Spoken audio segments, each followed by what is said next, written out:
Fjalia e Zotit Preçi ka qenë e ndarë në dy pjesë, domethënë, ka patur ndërhyrje, shantazh, kërcënim dhe pastaj tentativë blerje, se është edhe kjo. Edhe për blerje, po, edhe për ofertë parash. Nga zyrtar në varësinë e zonjës Balluku dhe të fortë dhe ka vazhduar të cilët po hetojt aja në nivelin e organizatës. E tha dhe zoti Bardhi publikisht, ai kam të transkriptuar, ai kam dokument, por për arsye sekretari timor nuk po i nxjerr. Pra e saksoj në dalje për shtyp.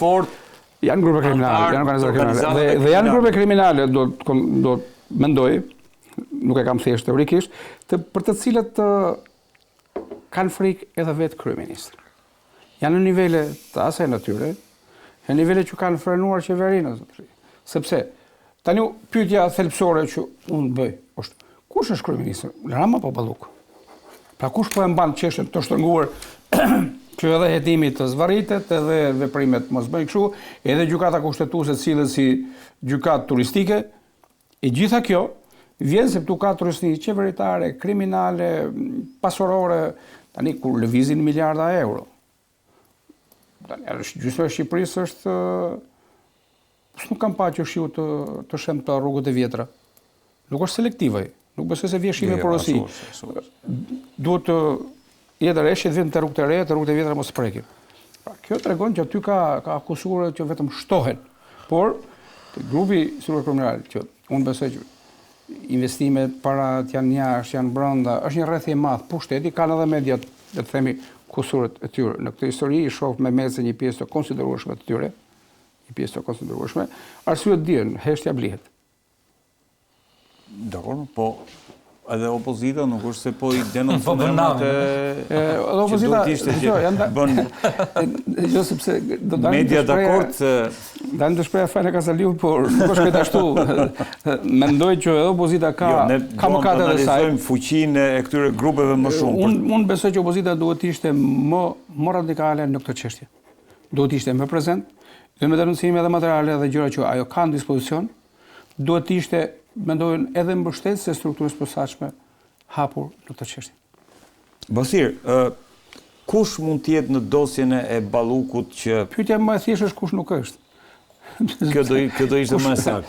Pra, sepse janë më pak se janë. Flasim në elitën e pushtetit, sepse motra e saj, zonja Qirku, që u ofru seancën e parë si avokate, po ajo është ende vetëm nëse ka dhënë ndërheqje, sepse ata që kanë qenë KPK dhe ka qenë drejtuese e Komisionit Pavarë të Kualifikimit dhe ka qenë në trupën e rivlerësimit të prokurorit Premshi. Do them ajo kanë çuar agjenda verifikime edhe në shkolla ku janë fëmijët e prokurorit për të parë çfarë pantallonash apo atletësh kanë veshur. Pra deri këtu kanë çuar. Kjo ka qenë edhe një instrument tjetër presioni. Që pas të hoj sepse ajo është vetë në hetim tashmë, si person i lidhur me zonjën Ballukut. Edhe zonja Qirku. Po sigurisht që është në hetim, është hetim pasor përfshin familjarët, pra vëllezër, motra, bashkëshort, prindër, ish, drejt konstaton kolegu ish. Kjo dosje ligji tek ligji edhe ishët të konsiderohen aktual. Pas fjalës së tash. Pra ligjërisht, për hetim, jo për çështje të tjera. Kjo dosje Basir mendon se është një minë mesahat për gjithë qeverinë? Kjo dosje është një minë mesahat jo vetëm për qeverinë. Unë mendoj që është më gjallë se qeveria, hyn edhe te grupet e tjera politike edhe drejtësisë. Në gjykimin tim është më gjallë se qeveria. Është një dosje, unë them është dosja me krim politik më shumë se të tjerat dhe duke i bashkuar me akshin, këto janë në mega procesi politik që nëse struktura e posaçme falë mbështetjes amerikane, sepse nuk i kam parë aq vullnet fort deri tani, i shkojnë deri në fund, atëherë do kemi një Nuremberg politik në Shqipëri. Një Nuremberg politik. Arber, e njëjta pyetje, pse Balluku është kryefjalë dhe pse është, le të themi, mazhoranca për herë të parë është e stepur, ka qenë e stepur ndaj një vendimi për cilin prej krijimit SPAK-ut ka mbajtur një qëndrim shumë të fortë dhe të vendosur në raport me drejtësinë. Shiko, dosja Balluku nuk e kam lexuar, por me ato që kanë dalë në mbledhjen e fundit, ato që kanë dalë në media, kryesisht informacionet në mbledhjen e fundit e Këshillit të Mandatit dhe Rregullorës, ka një situatë krejt ndryshe, mendoj unë, sepse kanë dalë disa fakte që pritës së vërtetës janë shumë të rënda. Gjëra që ne nuk i dinim më parë. Dhe kryesorja ka të bëjë me intimidimin ose që është folur, se nuk e di 100% të sakt, po e marrë të mirë qenë atë që është thënë në mbledhje. Nga prokurorët.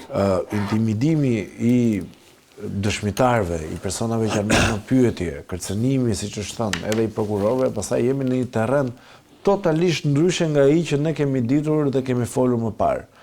Që do thot, me sa duket, kjo është një dosje e cila është më e thellë nga ajo që ne kemi aluduar më herët, pra nuk kemi të bëjmë vetëm me një dyshim për probleme që mund të lidhen me abuzimin ose që mund të lidhen me korrupsionin, në tenderën. Barazi në tendera, ndërhyrje në procedura, por tashmë është diçka më e thellë. Shkojmë edhe tek grupet të strukturuara kriminale që kjo është shumë e rëndë. Ja, ky është arbëri i vërtet. Për mua, arbëri gjithmonë po jo, unë i vërtet jam bëm parimin. Arbëri. Po unë s'besoj që ti i dije këto, Kam thënë po shantazhin po i dije ti këto? Po këtu i kemi thënë. Poli i ka thënë përpara, por tani kam thënë që është përsëritje. Janë provuara. Kam thënë që dhe pas i kojnë bërë Rama dhe e çojnë në gjykatë. E po unë ndryshe nga Poli duhet ta marr konfirmimin zyrtar që ti them gjëra, se në të kundër nuk dal dot flamurtar për një gjë kurse nuk e di ose e aludoj me mendjen time. Pra ka diferencë. Poli ka burimet e forta të skandit. Kur rezultet të vërteta edhe e parakoshme është e dobishme. Quhet. Mua nuk më ka çuar ndokush në gjyq. Ty të ka çuar ndokush? Askush. Kështu që okay. Unë kam çuar dhe kam fituar. Ka edhe raste të tilla. Por diskutimi është E çuar ti. Kam çuar unë. Jemi në një realitet krejt ndryshe. Dhe fakti që kemi një realitet krejt ndryshe do thotë që duhet të kishte një qasje ndryshe. Nga të gjitha aktorët dhe faktorët politik, duhet kishte një qasje ndryshe. Dhe nga majoranca mendoj unë, pra nëse janë të vërteta këto që kanë dalë gjithmonë, sepse nuk e din, mund të përgjigjësohen dhe mund të bien nesër. Nëse janë të vërteta që ka patur angazhim të grupeve kriminale, të emrave të rrezikshëm në këtë çështje, në mbrojtje, atëherë këtu po përgjegjësia politike e majorancës. Arbër, dëgjoj. Diskutimi këtu është i mbyllur. Dikush është diskutimi këtu. Diskutimi është që këto do t'i vendos gjykata në një moment caktuar. Është tjetër gjë, po flasim politik. Kurse tani fakti është kjo me kaq sa kanë dalë, duhet të shkojë para drejtësisë si gjithë. Ky është diskutim, dëgjoj. Ky është diskutim politik. Ky është diskutim politik. Jo, duhet mbaj përgjegjësi politike majorancës. Shkojmë. Më le ta them. Zoti Varaku, më le ta mbaroj. Bëre 7 pyetje. Zoti Toska më fal. Se bëre 7 pyetje. Arbër.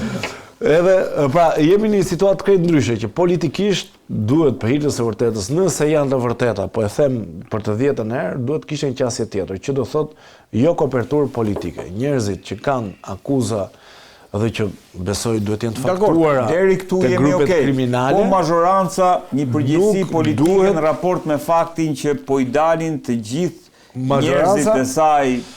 Po bën gabim. Nëse po ta them, nëse janë akuza për korrupsion, ato pritet deri në shkallën e fundit të gjyqësorit për të vërtetuar ose për të rrëzuar. Por nëse pastaj futet grupet kriminale, unë këtu jam kategorikisht kundër çfarë do lloj mbrojtje politike që jepet një individi që thuhet që ka bashkëpunim ose ata kanë mbrojtjen politike. E kalojnë mbrojtjen politike. Pra, përgjegjësia politike, ka kjo majorancë? Po përgjegjësia politike ka, kjo nuk diskutohet fare që ka, por diskutimi është pastaj shkojmë më pas. A ka qenë në njëjta situatë në raste të tjera dhe në elektorat nuk është reflektuar. Se tani shkojmë më pas, ne mund të themi që ka përgjegjësi nga mëngjesi ndark politike. Por nëse njerëzit japin votën prap, çfarë themi ne?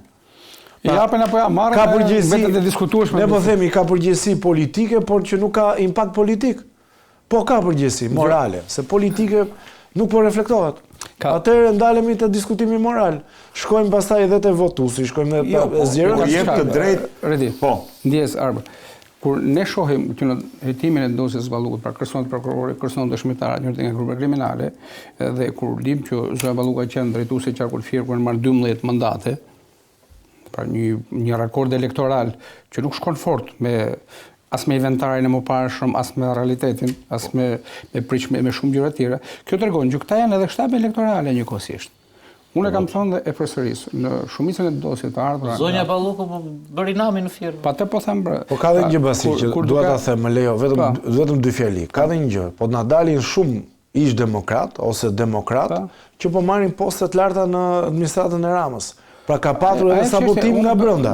Siguri, natyrisht që po. Vlora, doli Durrësi, zyrtari i portit të Durrësit. Ajo është edhe për zgjedhjes. E tij ishte në strukturat e PD-s. Ajo është edhe çështja se si i përzgjedh Partia Demokratike. Pra se është ky problem. Saj, po njëkohësisht edhe në karakterin e tyre. Ka dy gjëra që han diskutim, por për të ardhur këtu te grupet të zgjedhjes, grupet komunale dhe pushteti, e kam përsëritur dhe kam pas informacion të mjaft si shumë kolegë që të ndosë të ardhur nga partnerët që janë mbi Londën e Sky Anchors, përgjimin e Sky Anchors, që pra nga 2021 vajten 5 vjet, që kanë ardhur dhe ka jo pak të tilla, mbi 50 do të thoja që janë në SPAK, ka shtabet elektorale në shumicën dërmuese të qarqeve të Shqipërisë janë me grupe kriminale, me mazhorancës, pra deputet, kryetar bashkisë, prokuror, gjyqtar, oficer policie.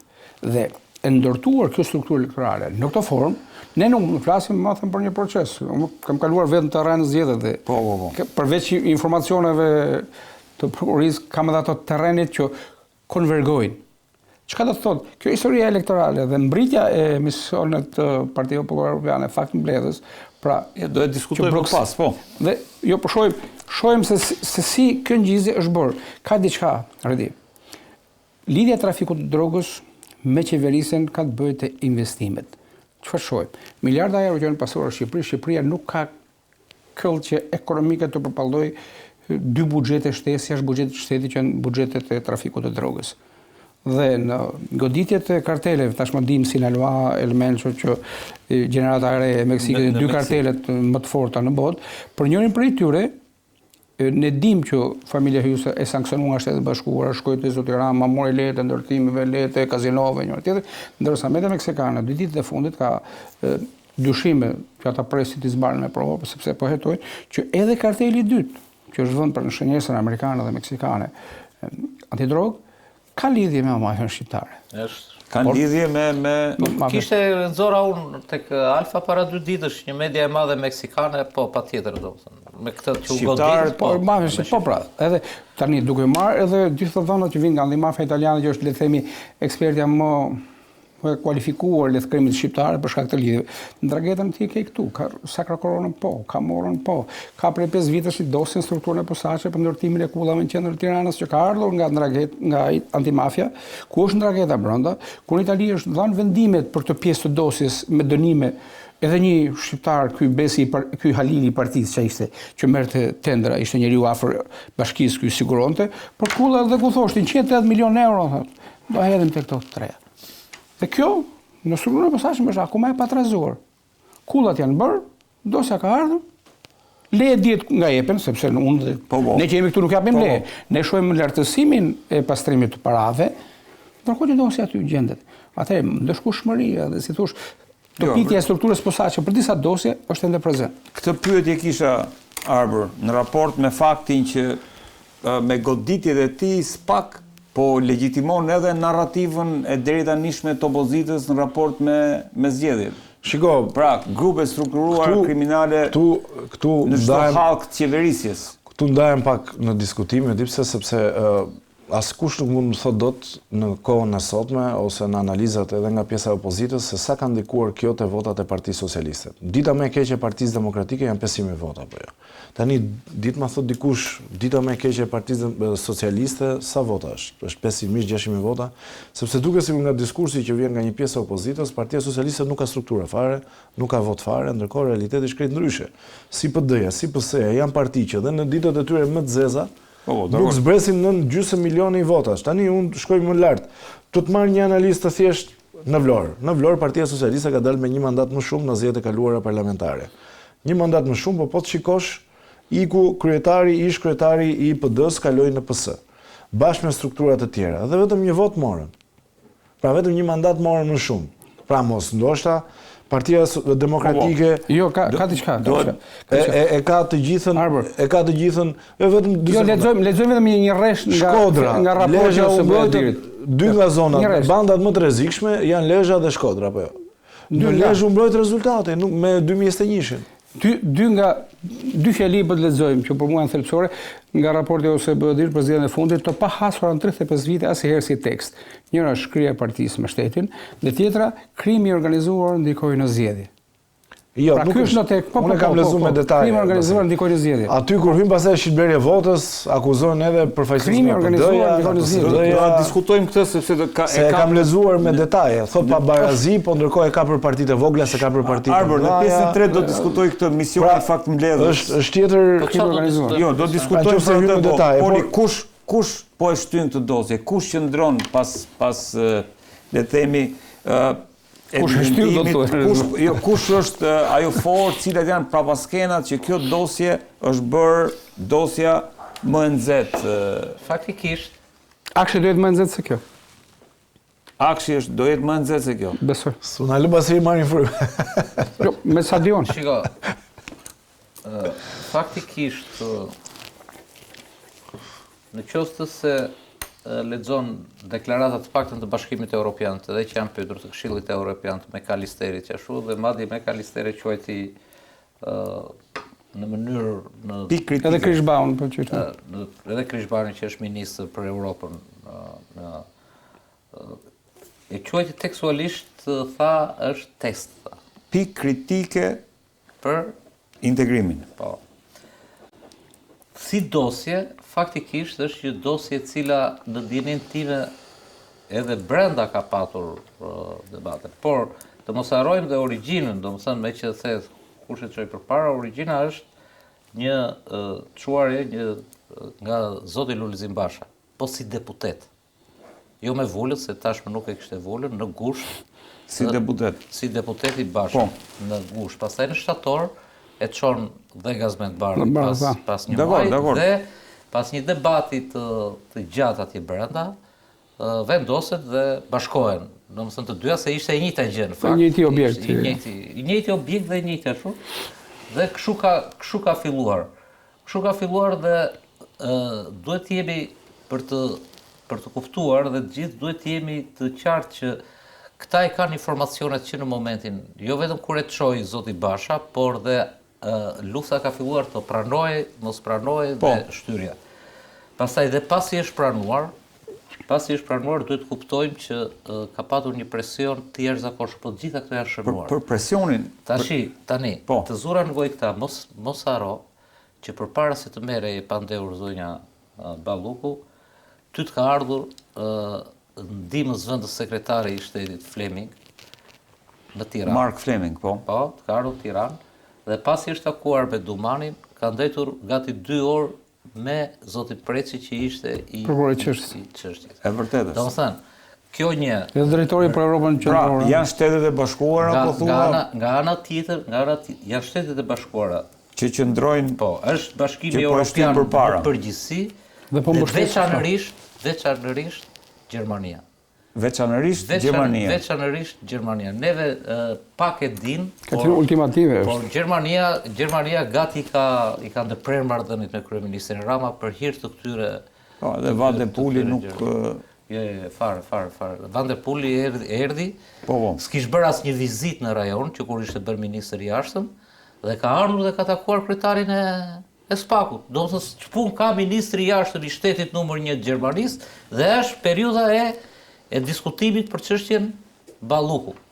Dhe po të shikojmë e curinë e çështjes, ne që jemi gazetar të vjetër që jemi marrë me këtë çështje, që nga fillimi si me pambuk, domethënë që pa barazi në tendera, pezullohet sa të vazhdojmë neve në proporcion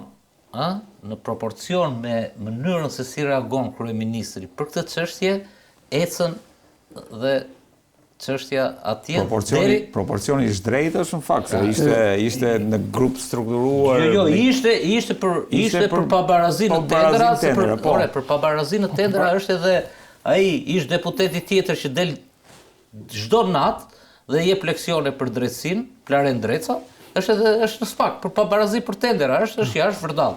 E kupton? Është. Edhe Benet Beci. Edhe Bio Beneti pranoi dje. Po, ishte dakord ishte dakord me që kanë vjedhur. Edhe vazhdon kryetar bashkia, e kupton? Pranoi thotë unë gjetje. Çfarë pranoi gjykimin shkurtuar. Pranim gjendje që në aktet është pranimi i akuzës. Firmos aktet me prokurorisë. Firmos aktet e prokurorisë dhe vazhdon drejton bashkinë. Tani, çështja është që Se po shkon kjo ato thapi dhe kulmin e kemi nga pikpamja politike me deklaratat edhe të McAllisterit edhe të Këshillit të Europës e tjerë, dhe kulmi i kulmeve është deklarata e kryetarit të SPAK-ut, e drejtuesit të SPAK-ut në Komisionin e Mandateve, që për mua ishte për gjithë klasën politike, të korruptuar, apo që është nën fokusin e SPAK-ut, dhe që mund të jetë. Dhe tha, ju bëni çfarë të doni, ishte ide, ndaç mbajani imunitetin, ndaç hiqani, dhe po të vësh re këtë gradualitetin, nga një pabarazi për tunelin, 2 lote, 3 lote, 7 lote, hetimi thelluar pasuror, dhe pezullim detyre, pastaj mas me arrest në shtëpi, dhe në fund fare, në Këshillin e Mandateve, as bëhet fjalë me arrestin në shtëpi. Nuk e ndërohet. Por është specifikisht mas arrest në burg dhe rrezikon, sipas gjetjeve që kemi ne, e thot kryeprokurori që s'është pjesë e dosjes, nuk është prokurori i dosjes, thot deri në 35 vite burg s'ka më shumë. Në gjendjen e drejtanishme. Pa mbyllur hetimin ende. Ishte një mesazh që mund ta themi, këta mund ta abuzojnë sa duan, pastaj bën politik SPAK-u, po penaliteti bën politik. Bën penaliteti politik, sepse në qoftë se ti ke një përgjegjësi kaq të madhe, ty taksapaguesit shqiptar, partia të ka bërë zëvendës kryeministër, të ka bërë drejtuese qarku të Thierit, të bëri dhe drejtuese qarku të Tiranës, nëse do kishte zgjedhje. Nëse do ishte zgjedhje të pjesë. Dhe të ka bashkuar një buxhet më të madhin, gjithë tortën e madhe të buxhetit, 4 miliard vetëm për rrugët në kohën e Ballukut. 3.8 miliard. 3.8 miliard. Dhe gjithë kjo lloj përgjegjësie, gjithë këto benefit me sekretare, me shofer, me të gjitha, i dakord, me rrogë shumë të mirë, deputete, dhe gjithë kjo përgjegjësi përkthehet në po aq shumë përgjegjësi. Është veshur edhe me ekonominë. Te SPAK-u. Dhe ajo më kota i mesazhi ishte 35. Ajo 35 duan ta lozin si një pretencë të parakoshme, si një gjyq të parakoshme. Jo, unë kam faktet dhe mbledh dhe kam dhe kodin penal. 1 cent. 1 cent i vjedhur të kapi kjo nga 3 deri në 5. Ikën 3 deri në 5. Kjo. Dhe ka diçka. Dhe gjitha kjo, mos kujto, domethënë se e gjitha kjo është pa mbrojtjen dhe pa shtyrjen dhe pa ekspertizën dhe pa konsultimin e amerikanëve dhe të pjesëve të Bashkimit Evropian, sepse ta kam thënë 3 herë, po ta them për herë të 4, që ta dëgjoj dhe Arbëri, po tjetë për Edi Ramën dhe Sali Berishën, SPAK-un e han për mëngjes. Po janë Shtetet Bashkuara dhe Europa ato që. Aty pastaj dhe të kam thënë dhe tjetrën që në qoftë se fitojnë dhe unë dua të shkoj kjo përplasje, të ndodh kjo lufta finale, se unë do jem ai që do them që këta i ulën të mbathurat Amerikës dhe Bashkimit Evropian. Po, sepse na kanë thënë, kanë 10 vjet që na thonë, që ne jemi mbrapa kësaj, këtu do vendoset shteti të drejtës, por në qoftë se shteti të drejtës është që Belinda me ca të tjerë janë më të barabartë se ne të barabartë të tjerë, atëherë ka diçka tjetër. Ne shohim deri tani kanë dalë një 10 emra biznesesh, janë biznese të mëdha, të cilët janë thirrur nga struktura e posaçme për dëshmuar pikërisht me dosjen Balluk. Dhe disa prej tyre ata që kanë takuar Ramën dhe pastaj kanë shkuar kanë bërë punë me Ballukun, që lidhet edhe kryeministrin me çështjen. Një takim që kanë bërë, le të themi, jo më shumë se një muaj, 5 ambasadorë të vendit të Bashkimit Evropian, që janë 5 që elitë e BE-s, me kryeministrin e vendit, ata e kanë thënë. Ata e kanë thënë Edi Ramës sot. Mandati i Ballukut ka mbaruar, tani edhe ti pa mandat. Dhe çdo përpjekje për ndryshime ligjore është fundi i bashkëpunimit dhe i komunikimit. Pra, ndryshimet ligjore i referohet të nenit që ta kanë marrë të lajmëruara që shoh disa nga oborri Ramos që lajmërojnë çuditëra ndryshimesh ligjore, kodit e të kushtetutës, se këta ndryshime të pretenduara nuk mund të bëhen pa prekur dhe kushtetutën, se kushtetuta ka përcaktime, qoftë për presidentit, për anëtarët e gjykatës kushtetuese, të mund ndryshosh diçka, ndërsa kushtetuta thotë diçka tjetër, pra duhet të ketë harmonizim të ndryshimeve. Që duhet të ndryshosh për këtë që do të ndryshojë. Dhe do të ndryshosh patjetër në kushtetutë. Dhe këtu, tek ekonomia, them, ky është edhe kriminalizimi i ekonomisë. Ka njerëz nga kriminalizuar që janë të arrestuar, që janë qeli, të cilët kanë marrë tendra publik për trafikun të drogës. Ka jashtë, që janë në botën e trafikut të drogës, që sërish marrin tendra. Dhe kjo lidhje, tani, me kë bëhet? Nuk e din kryeministri që ka agjenci të zbatimit të ligjit me Ministrinë e Brendshme, me shërbim informativ, me partnerë që kanë pafund. Tani, përderisa ne dalim atje tek Dejan që ka 3 vite që kemi me zgjuar në Tiranë, që informacione të pafundme. Dhe ftesa e fundit e strukturës posaçme që të bënte pjesë dhe qytetarët me kallëzime. Tregon rritjen e mosbesimit pikërisht se kur dalin të pandehur, politika, qeveria, bashki. Sot që ne flasim, ne kemi shumë ministra në qeli, shumë pandehur. Janë 41 bashki në hetim, pra. Është më shumë se gjysma. Nga 61-21.